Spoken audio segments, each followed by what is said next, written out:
What's up, guys and gals of the movement world? It's Sean Mishka, the Movement Miyagi, coming to you once again on behalf of Football Beyond the Stats and our Movement Play of the Week, this week for week 4 of the 2023 National Football League season. And so far through the NFL season here in the 2023 campaign, we've had 2 rookies, 3 running backs total, and this week we are going to make it 3 rookies, and we're finally going to have somebody besides a running back. Still staying on the offensive side of the ball, still staying with a dynamic playmaker. And now we're going to be moving to the wide receiver position with new Los Angeles Rams wide receiver Puka Nacua, who is relatively unknown, at least he was to me prior to entering the NFL season, but it won't take long. Just as I've taken notice, I think he's going to continue to take the NFL world by storm. Even when Cooper Kupp returns to the Rams lineup, we're seeing some special stuff here from Puka Nacua. And we're also going to see a little bit of that chemistry, a little bit of the rhythm that he has already developed with Rams quarterback Matthew Stafford. So we're going to look at a bunch of plays today from Sunday's outing against the Colts, where the Rams were able to pull out a victory here and go to 2-2 on the season and do so in overtime. We're going to see some plays from Nacua, but we're really going to focus on his walk-off winner at the very, very end. But I want to highlight some things about what I know about Nacua's form of life as we lead up to that point. So a little different than what we typically would have done in previous weeks, but we're going to get into a number of plays. We're not going to spend a lot of time here on the first. I think he had 9 catches, so I think we're going to see 9 catches in total until we focus in on that last one. So here, right off the bat, first quarter, and I guess I should have mentioned that Nacua is number 17, and he was split out wide right here on the bottom of your screen. Right off the bat, we're seeing some things from Nacua on the very first play, the very first snap of the game here for the Rams. Nacua down here on the bottom of the screen. I want you to watch some things about his takeoff and his acceleration, or maybe lack thereof in comparison to some NFL wide receivers who are a little flashier, a little bit more dynamic, and a little bit more explosive. Nacua out of BYU, even though he initially went to Washington, we're talking about a guy who's 6'2" and probably 205 soaking wet. I think at the combine he was 201, 202, somewhere in that vicinity. So, he isn't actually all that speedy when you watch him by himself.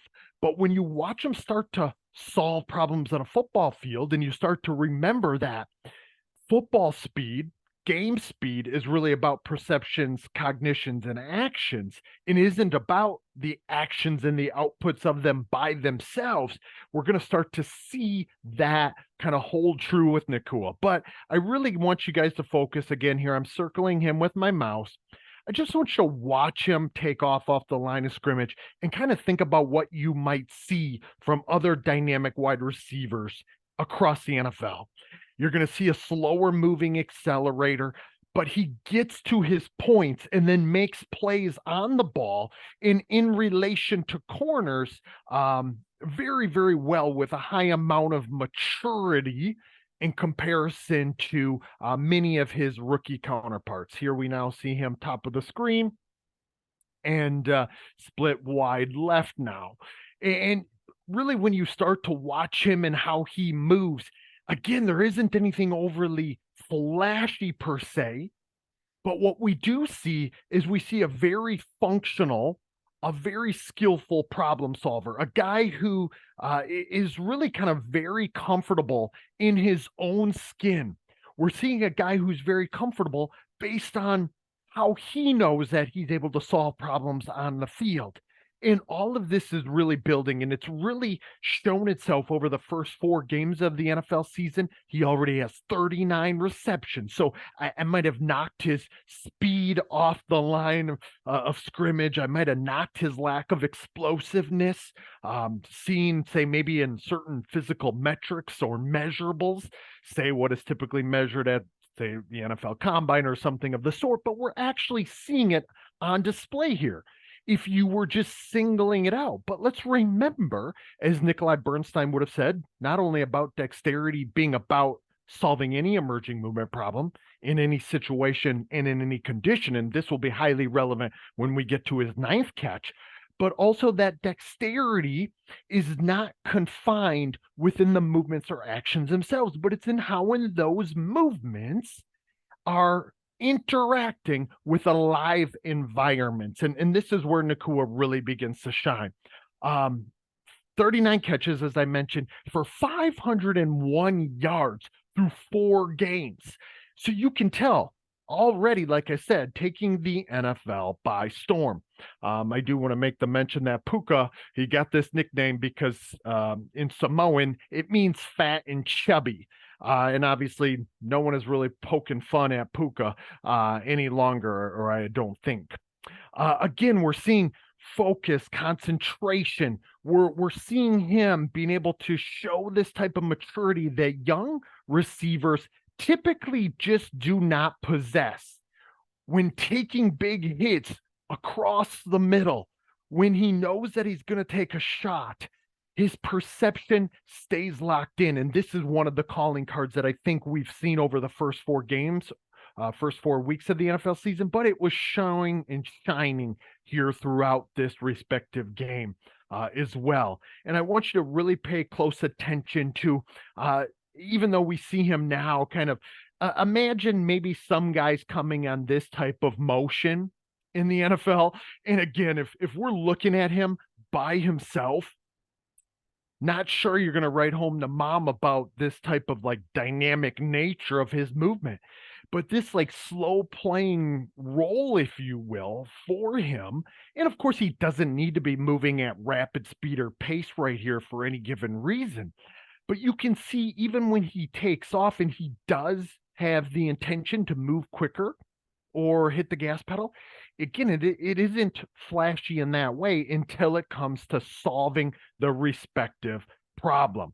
Him getting the depth, him getting separation, him getting to attack the ball at the point of attack, and to just go grab balls and then immediately go to solving that next movement problem.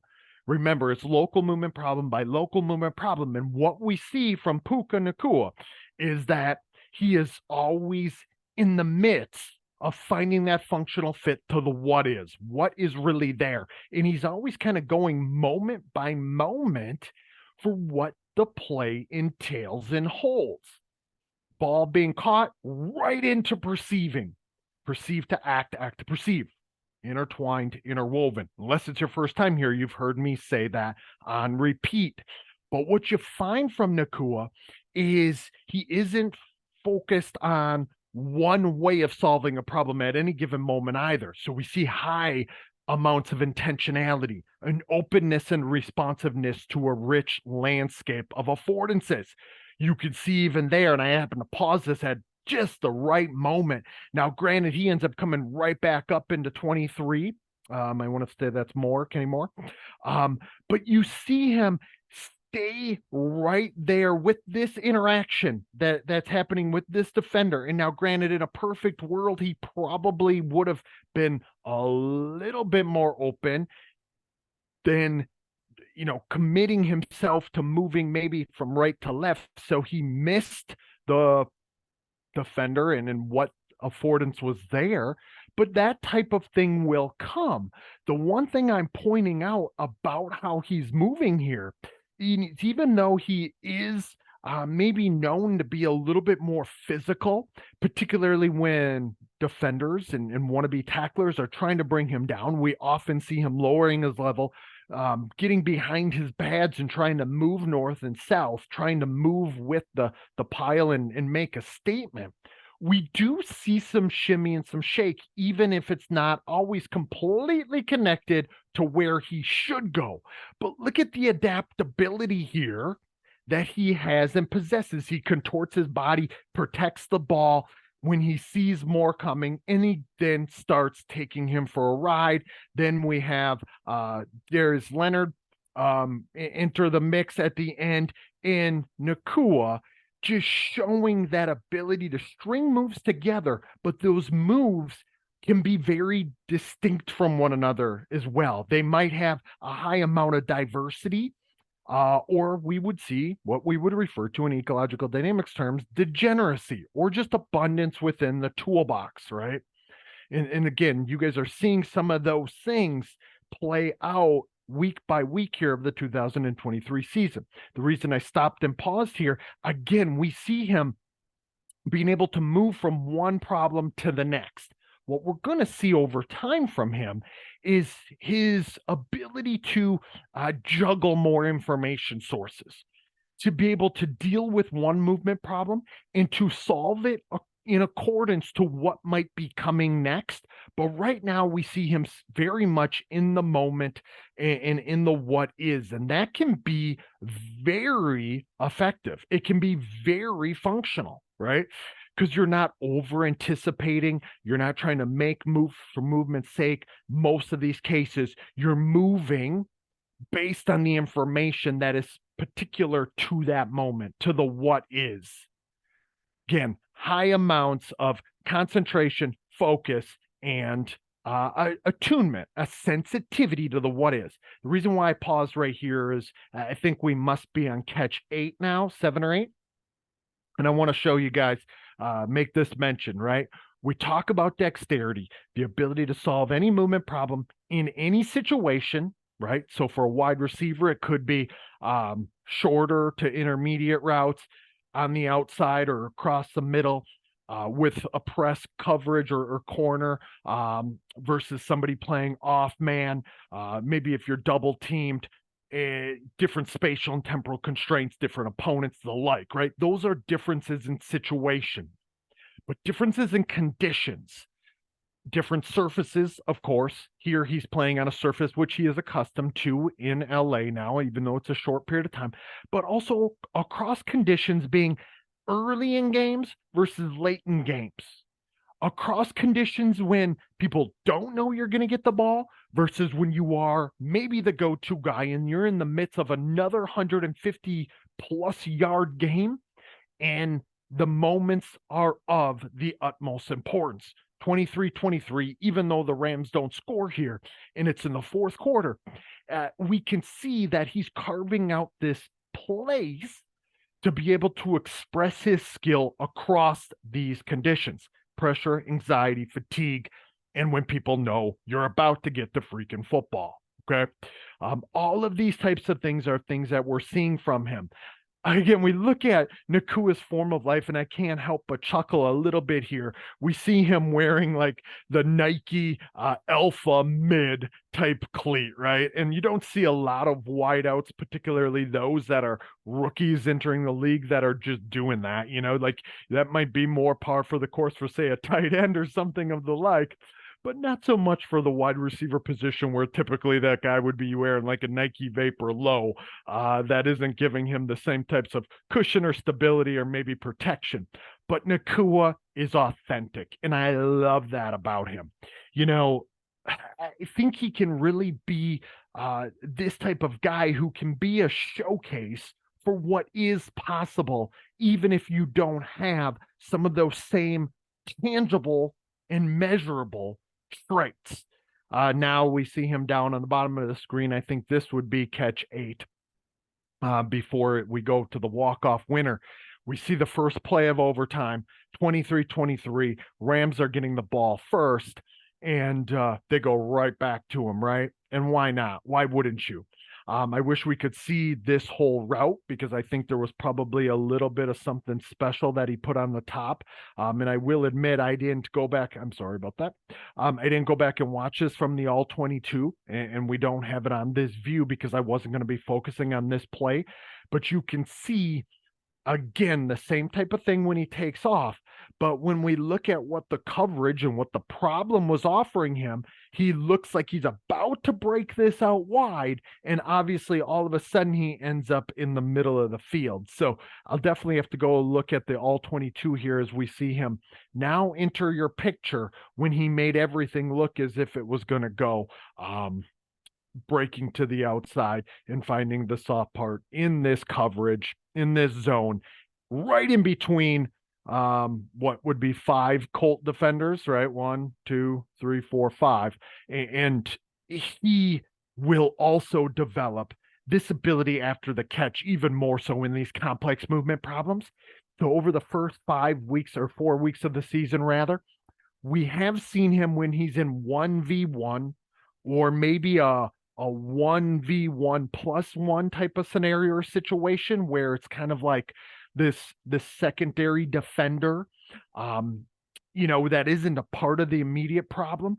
But when it gets to more complex problems over time, a 1v4, where maybe 1v4 or five, I mean, I kind of count this guy as he's about to corral and surround or be part of this buddies, the buddies that get around him here.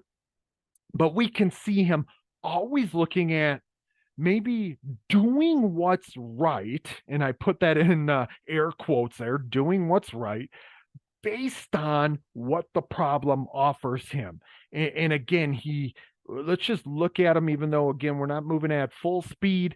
There's two main local movement problems or pertinent, relevant information sources. I'm circling one here who ends up being a guy who obviously gives an initial contact. And then we have another one here. I think over time, he's going to be able to make these types of plays, maybe turn his body, put his foot in the ground, right?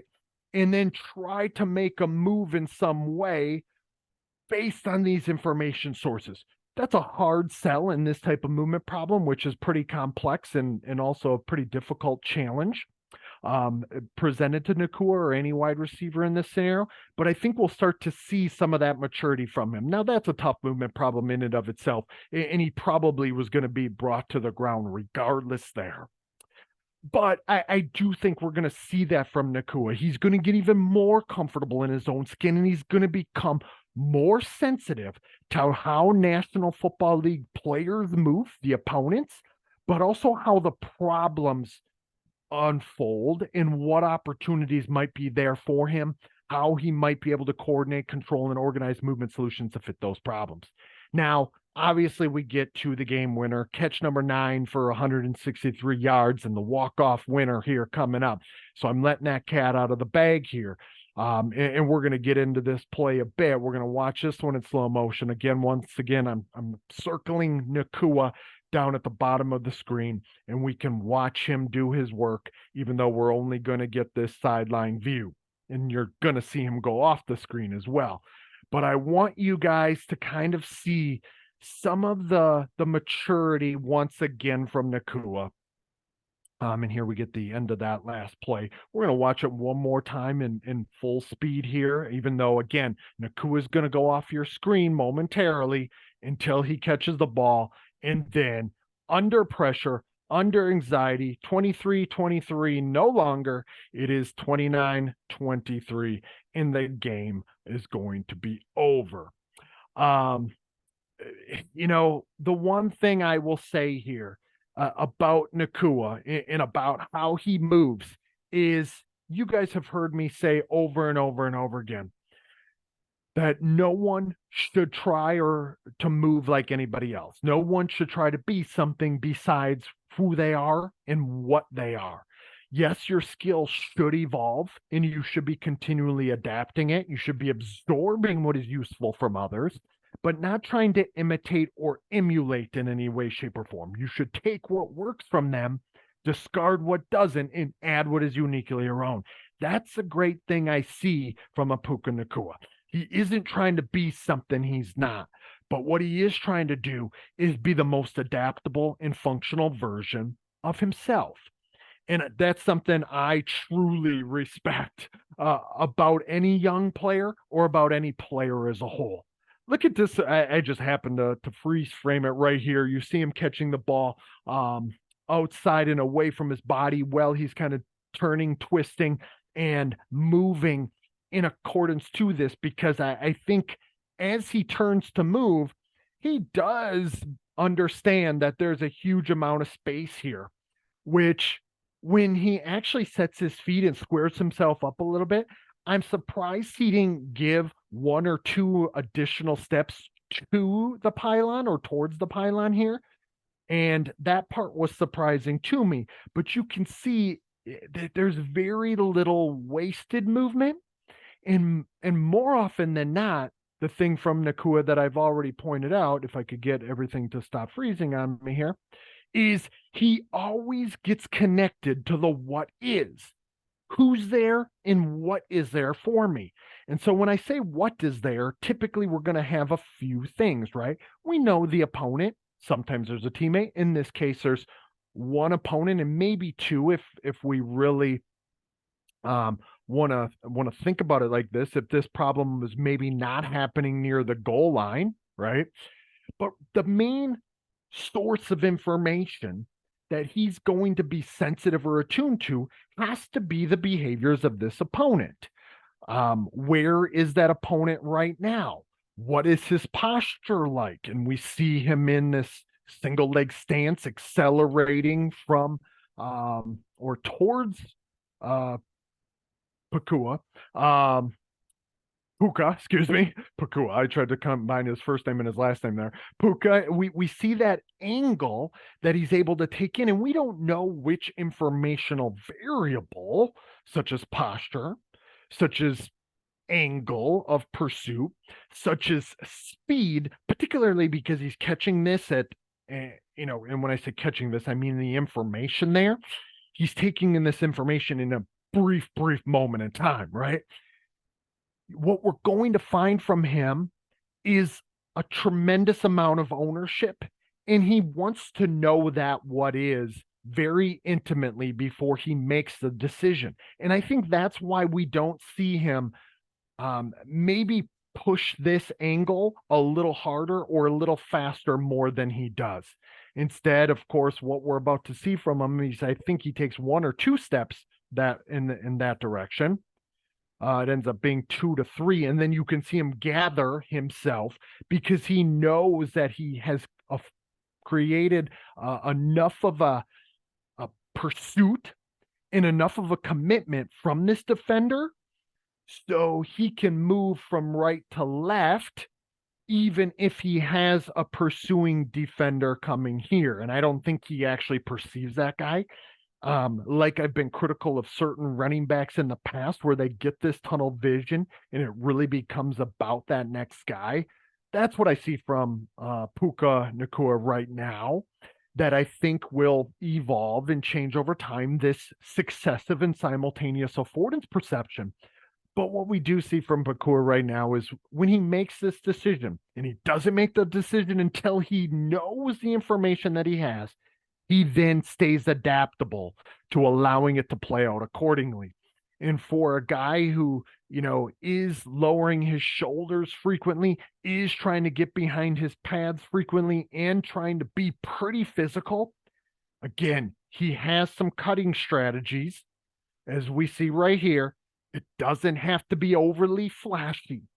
It doesn't have to be something where we can draw these technical models and he's going to be some sort of illustration that we might find from a Barry Sanders or the like when he's making these cutting actions. But the coordination, the control, and the organization of the holistic integrated movement solution and of these cutting strategies is highly functional. It's practical, it's useful, and it's relevant to fit that peculiar problem. And that's the thing I love about Nacua. Again, don't try to be something you're not. Remain authentic to who you are and how you solve movement problems, and then add those layers to it. And that's the thing. If he's doing these types of numbers this early in his NFL career, just wait till he continues to really find his way and really understand or gain the knowledge of how movement problems in the NFL do typically unfold, what affordances are there for him, and what those things mean to him as his skill continues to become even more adaptable and evolves over time. Great stuff from Puka Nacua. Not only on this play, but also across the entirety of the 2023 NFL season thus far, in its very young season, just 4 weeks in, as I've already mentioned. Great stuff from Puka Nacua. The curious thing that I will have or will say is when Cooper Kupp returns to the lineup, will that actually present more affordances for Puka or less? Will Stafford begin to have more of a focus and McVay and his tactical strategies and play calling focus more on what Cooper does and can do, and we know that he can do as a former all movement team member? And will that actually open up more opportunities for Puka? And how is that dynamic actually going to play out? That will be something that will be interesting to see.